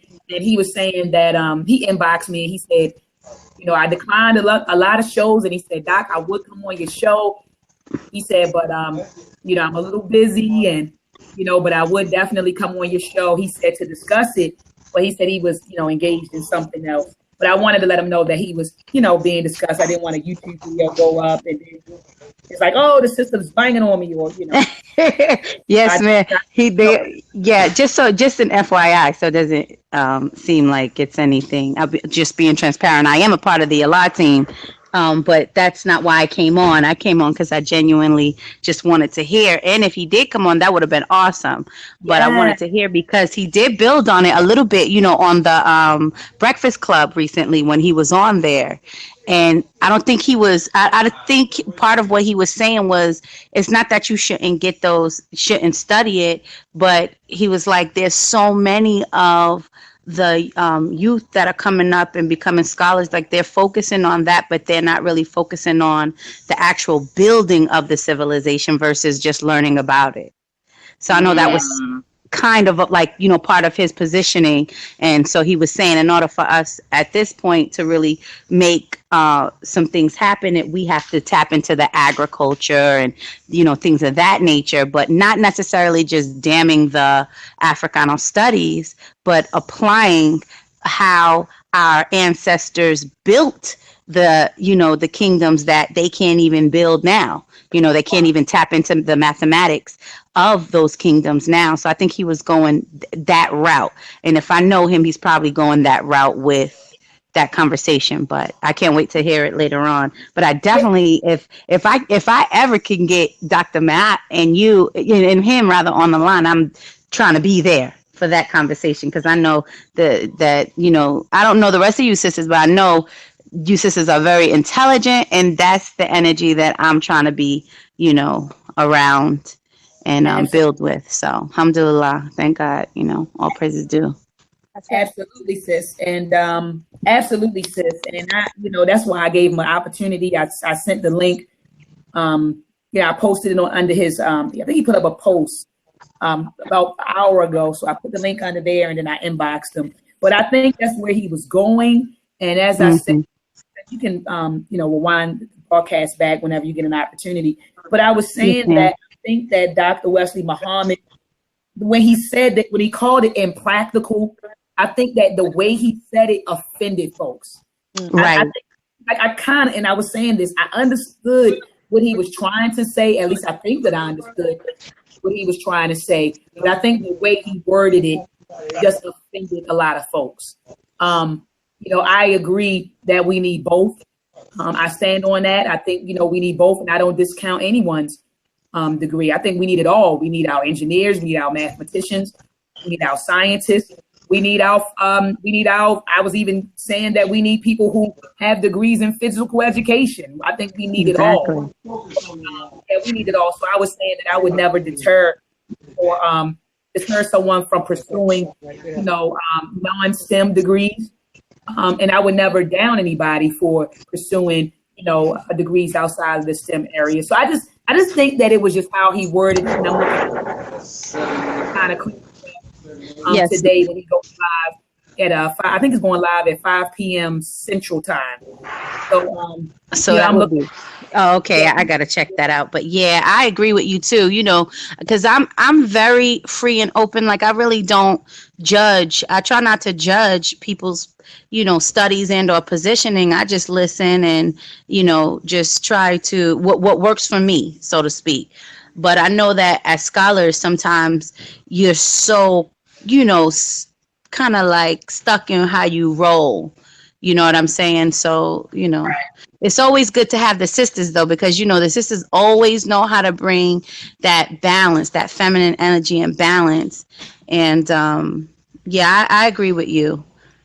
Not to deter, but to even just enhance on, you know, get the Africano studies, but do a minor in agriculture, or if that's even possible. I'm definitely not as studious as you all. I'm a birth worker. That's my work. I help the mommies have the babies, but we need you. We need you. Yes, too. ma'am. Yes, exactly. That's true. That's important. Everybody. Yes, ma'am. Very important. So, yes, ma'am. So, you know, I definitely agree with what you're saying.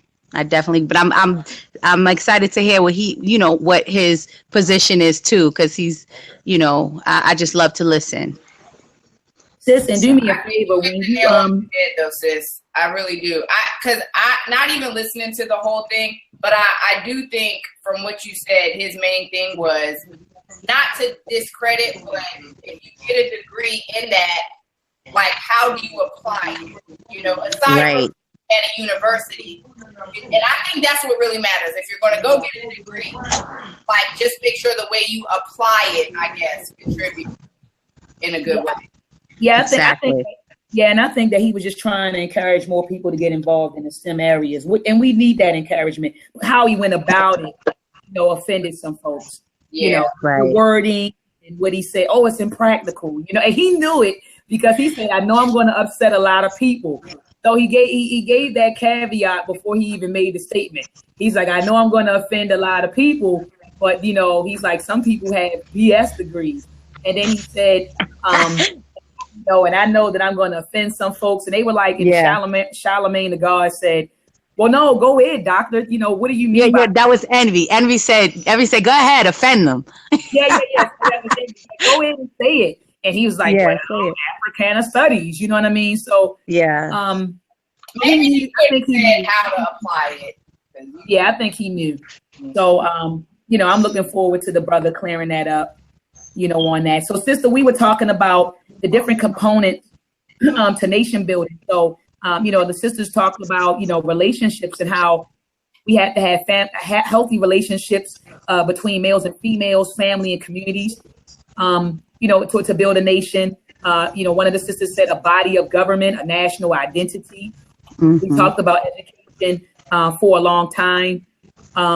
We talked about economics, practicing group economics, learning to produce, our own goods and services, and then, trading and selling them to one another. So keeping the wealth within our community. So practicing group economics, practicing group politics, protection, learning how to protect our men, women, and children, our communities. I also wanted to add that, I'm of the opinion that we need to create and implement and control another culture, a whole culture, that's predicated on thriving. I think that right now, in our community, we have a culture. We actually have a very destructive culture, in my opinion. But in our culture, we promote a survival instinct. Yeah, hear a lot of people saying, "I'm just trying to survive," and I think that we need to upgrade our survival instinct to a thriving instinct. That's right. I don't want to just survive, because just surviving means that I've become complacent with maybe living paycheck to paycheck. That's right. Having groceries in my house for my children, sending my children to the school around the corner, which might be sending them through a poor educational process. Who knows? So, I think that we need to upgrade our survival instinct to a thrival instinct. And that will cause us to create and adopt a whole new culture than what we have now. Because I'm learning that. Go ahead, sis. Oh, I'm sorry. No, go ahead, sis. Bill, sis. Oh, no, I was just saying that. I had just wrote that down, what you said. I wrote changing the environment and culture and habits from one of mediocrity and failure to one of higher performance and improving success. Because it's like, that's right. We oh my goodness, can you put that? Can you put that on Facebook, sis, and tag me in it, please? Okay. That was awesome. Yeah, tag me too, honey. Tag me in that one. I share, yes. We live in a mindset, like you said, of mediocrity and failure, and we're okay with just making it day to day or just making it week to week. Like, we will never elevate as a people as long as we're content with mediocrity.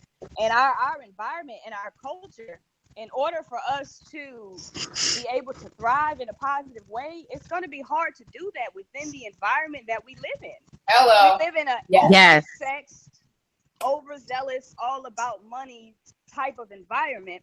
So how do you bred and raise people in the way that they need to be? Because you can teach your kids, like me and Dr. Mott was just talking about, what they need to learn and all of that. But society is always going to be their first teacher. Now, they may come back to what it is that you taught them as a parent, but they're going to learn from the outside world more. Yes. So how do we do that and build within the environment that we're in? That's so interesting because that, that kind of goes into the whole idea of separation. Exactly. And I was thinking, I am going to be on doing some missionary work, and this is under the guise of straight pro-blackness, and I'll be leaving, God willing, in August to Belize to set up a space for healing and also community with a few brothers and sisters and investors that are wanting to see what Belize is like. And I know that a lot of us feel, we feel attached to the States in America, and our ancestors have worked this land and made it what it is, and we feel really attached to it. But part of me feels like I'm really like attached to the entire hemisphere. Like this is my world, more or less, my country. So it's like wherever I set shop up, I should feel like, wherever I am, I should feel like this belongs to me. So part of it is like almost detaching from the environment. And I know it's just easier said than done. But part of it to me is just like really having another plan outside of the States and setting up, relationships with, the Caribbean and, and not just Africa. You know what I'm saying? There's Africa in the Caribbean and there's Africa in South America. There's so many untouched lands. Like Belize is not even 400,000 people there. More or less having a city that I live in, Atlanta, where it's over 9 million people. You know what I mean?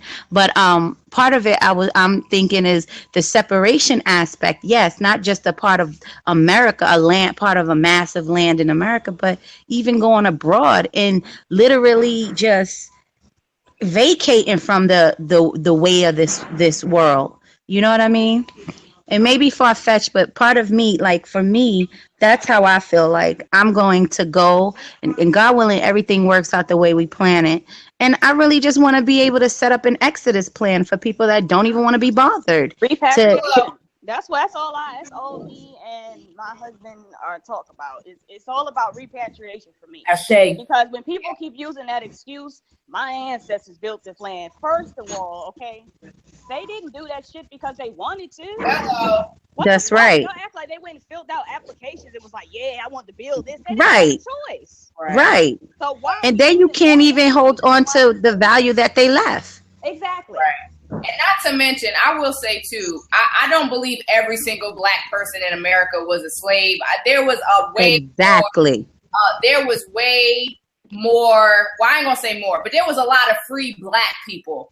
Exactly. I tried to find slavery in my family tree, and it's nothing. I've seen more free black people in my family tree than I saw evidence of slavery. And so even with that attachment, like you were saying, you're attaching yourself to this notion out of a guilt. And I'm like, if you could hear your ancestors, do you really think that they will want you tied down to one spot off of a construct? And for me, I feel like you, sis, everything in this world is mine. So there's not going to be no culture, no religion, no language, no nothing that you're going to tell me I can't tap into, because I influenced it all. If I didn't start it, I influenced it all. And so that's right. For me, what a lot of conscious communities, and I ain't going in front, even some, not all, but some African center community, I can't rock with you all the way because your mind's too restricted. You becoming just as dogmatic in your own stuff, just like how you talk about these Christians coming dogmatic in theirs. And so for me, and this is why I said the tribe, because not all black people will think like me, and that's okay. I'm cool with that. You know what I'm saying? I'm okay with that. But I don't have to be as restricted in my thought as you. I am going to move across this world. I'm going to learn all languages. I'm going to do whatever my spirit tells me to do. And that's how I operate. I don't even construct myself to being identified as an African, because before the word Africa, what was I? Exactly. Before I was in this body, what was I? That's right. And you know what? For me to kind of tap into that. So my mother was born in Puerto Rico. And in the beginning of this year, I went to Puerto Rico and I was there for 2.5 weeks. And, I got family there. So I got a real hands-on, experience there. And I was just like, okay, this is real Eurocentric. I was feeling the culture based on the water and the fruit and the, my people, the language, them talking or whatever. That's just me growing up with it. But I did not find anything Afro about it. Was nothing there for me per se. Now there were beaches and salt bays, and I saw a lot of healing. I saw the cotton. I saw things that I said, wow, this is so beautiful. Yunque, the rainforest. But when I went to Belize, I felt home. Now that was different. Belize was so untouched. I felt ancestor there. I did not feel that in Puerto Rico, which I was really shocked. I thought it was beautiful. I thought it was, wow, my mother got to, be born in this beautiful enchanted island, but it wasn't no culture for me. You know what I'm saying? As a self-proclaimed Moorish or black woman, you know what I'm saying? When I went to Belize, I felt like this is home. And it was the faces of the Mayan people that are still walking around looking just like their ancestors, those who they told us were wiped out. It was the little African villages I was cutting through, with the predominantly dark skin, family. It was the patois that they call it what do they call it? Creole. It was, their Creole, which is just, a patois.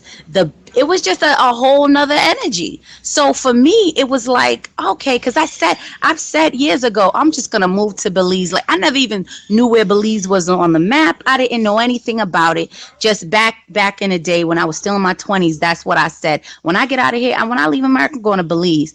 But now at this point, I've decided, let me start looking at the different islands. I've been to Mexico. I've been to Puerto Rico. I've been to Trinidad. Belize, all hands down, stuck out to me. Just energetically being there, and from being there, coming back here, I'm looking at the states, and while I'm driving, because I drive a lot from Atlanta to New York, and I travel a lot within our states, and I'm looking at it like, wow, I didn't even notice how beautiful it is here. So Belize is like opened me up to even just look and say, wow, the world is mine, and I can see beauty in everything, but I definitely want to escape the claws of the United States. Is just like you said, I'm the mother of civilization. Why am I limited to one place? Because my ancestors, if they were the ones who suffered here, suffered. I'm not attached to slavery because I know that is not the beginning of my lineage. That's right.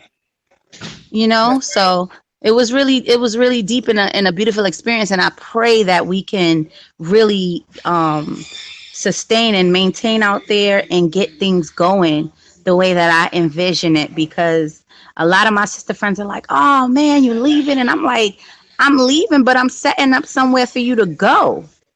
You don't have to go all the way across to Africa. We could drive to Central America, you know what I'm saying, and get going, So anyway, I don't want to go off the conversation, but this was my experience. And so it just makes me look at the states like this United States is a straight up pimp. They got us thinking that we are missing out. We ain't missing out on nothing at all, except we don't have our own trees and fruits and vegetables that we know we can secure without them injecting nonsense with, and so it just really, we have to get out of that culture of, like you said, just the struggle culture, and that also goes back to some of the conversation that Dr. Wesley was talking about, that nigger culture that we've, attached ourselves to, that nigger culture, and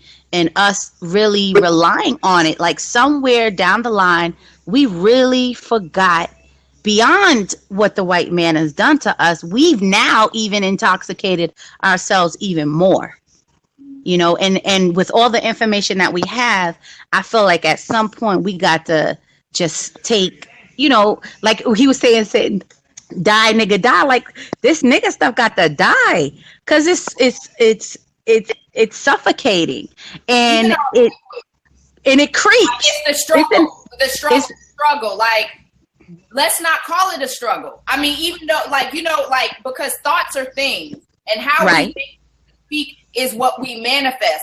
And as I was typing in the thing, there's some Black people who cannot relate to what we talk about because they never experienced racism, they never experienced poverty, they never, you know what I'm saying? None of that. So some of these, what we're talking about in this conversation, some Black people be like, yo, I feel you, but I can't even relate because I have not experienced the thing that you've experienced. And so again, like that niggerdom stuff I was just talking about, yeah, I try to watch my language. Like, I'm not going to call this the struggle. But that's exactly what it's going to keep being when you keep saying that. And again, if we want to talk about our ancestors and what we knew the power of thought and word and all that stuff. Change the language. And start speaking life instead of all this. That's why I keep coming to a lot of these events. All these people, and I'm starting to get emotional because y'all, like, we don't understand spelling that we're doing on each other. So when I don't come to your events, it ain't personal. I don't want to hear that shit. Tell me positive stuff. I don't want to keep hearing about the struggle. I know when these movies come out, I'm not watching that shit. I know it existed. Show me something else. We're so comfortable talking about the struggle. Talk about life, man. Give me life. Stop fucking killing me. Right. I feel you. I agree with you on that one. And before I got cut off, what I was saying was there was another sister, Latavia somebody, but she moved to Belize too. And this sister is known on Facebook. Like, she will cuss somebody out over her kids. Like, oh my God. And she's such a strong, powerful sister. And she was just talking about, like, the difference in everything.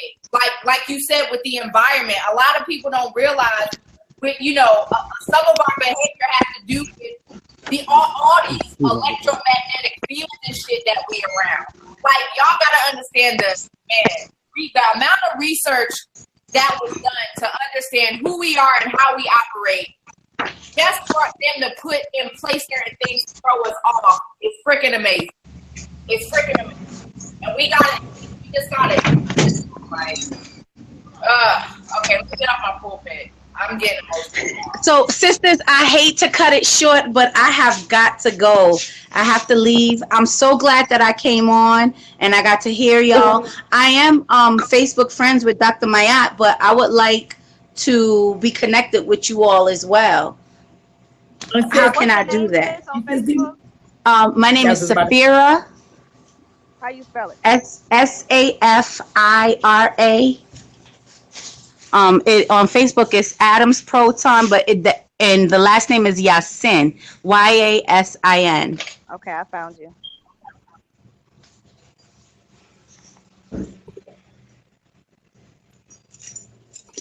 Thank you so much for your time. I love you all. Love you. We're definitely all family, and I will be paying attention and making sure I get on here with y'all again.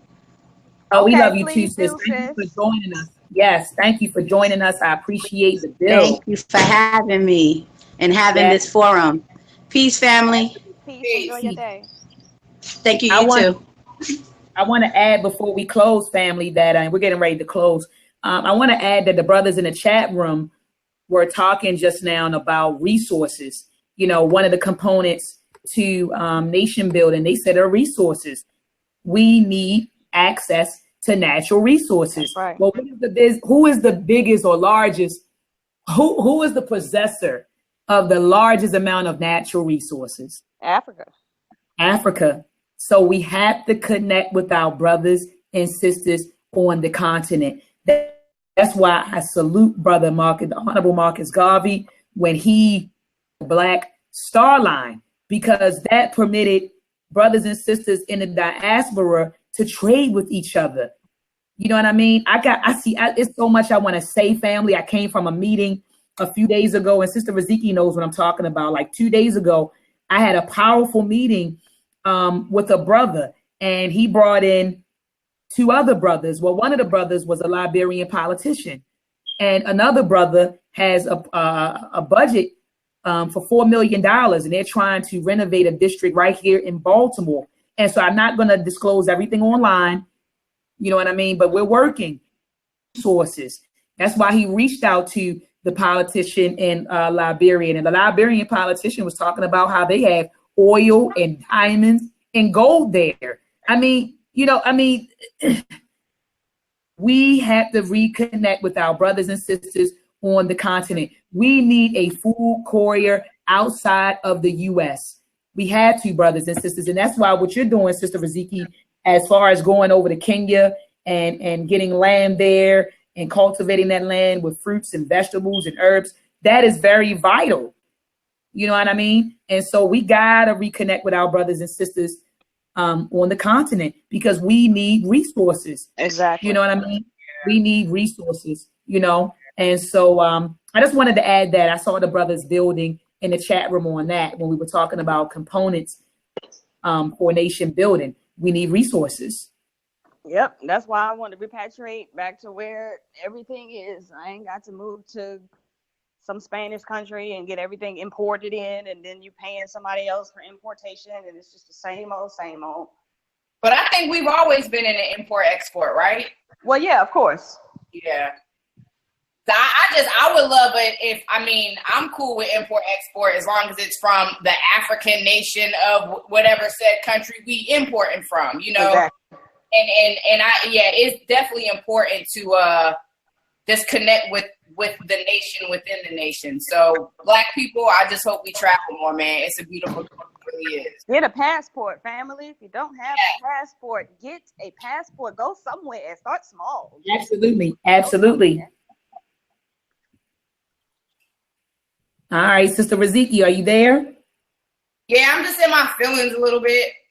All right, I can dig it. I can tell. I want you to shout the chat room out, sis. I left you a note, but shout out the chat room. And while you're scrolling up, I just want to say that even in Nation Building family, we talk about it, but man, we had to take total control of the educational process of our babies. Total control of the educational process of our babies. We need to give our babies a communal mindset, and that communal mindset is cultivated in their educational process.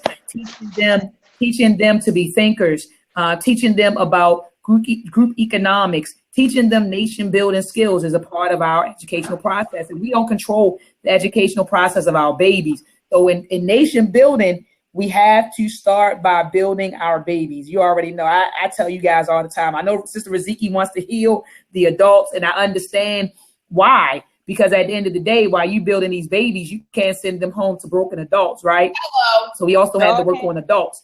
But I'm a believer of Frederick Douglass. It's better to, build children than repair broken men. That's my philosophy. But I agree with Sister Riziki that we need it all. So sis, go ahead. It's easier.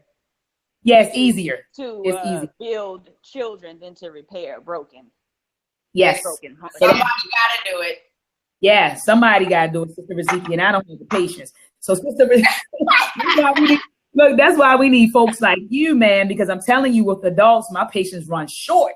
But anyway, shout out the chat room, Sister Riziki, so we can close up, and then I want to play something for the people who are watching for Black women. I want Black women to understand your brilliance, your strength, and your beauty. So I want to close out with that video. But go ahead, shout out the chat room, Sister Riziki. So we have Sean P. in the building, Rochelle, Cody, we have Lessa Darcy, we have Jason Harris, we have Calvin McDougall in the building. We also had Doug. What's up, Doug? And I'm trying to see some new names that came later on. Brother Asar Winkler. Okay, big shout out to him. And there was Jehudi Mayat, and we have Delia Briggs.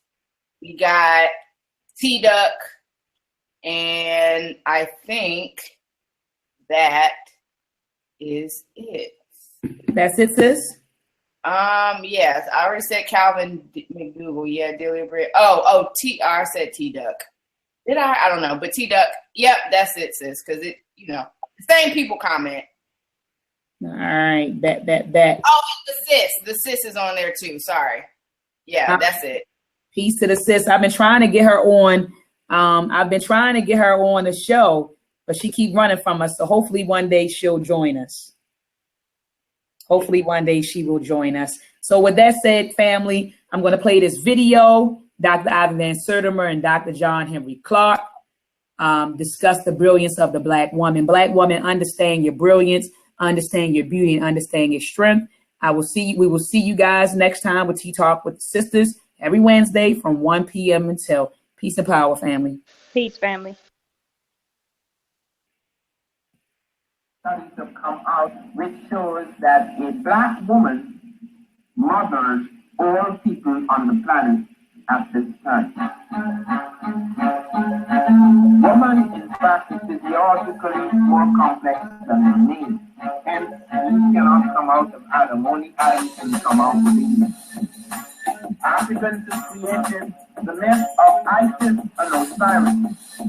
Isis and Osiris, unlike Adam and Eve, give you a vision of the completeness of the human through the equality of the male and the female. We understood that the role of the woman, while being different, was equal in importance. And there were times when the role of a woman and the role of a man was one and the same.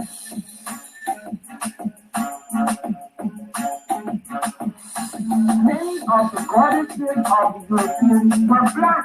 The goddess of chastity was a Black woman, Artemis. They could have chosen their own women. They chose some of their own women, but the most important goddesses were Black as the life giver. We recognize that role as being over and above something that man could do. And that is the woman. Of the southern and eastern Africa, that is the Black woman, total, final, complete, Homo sapiens sapiens, that produces other people. That is the fundamental mother of mankind.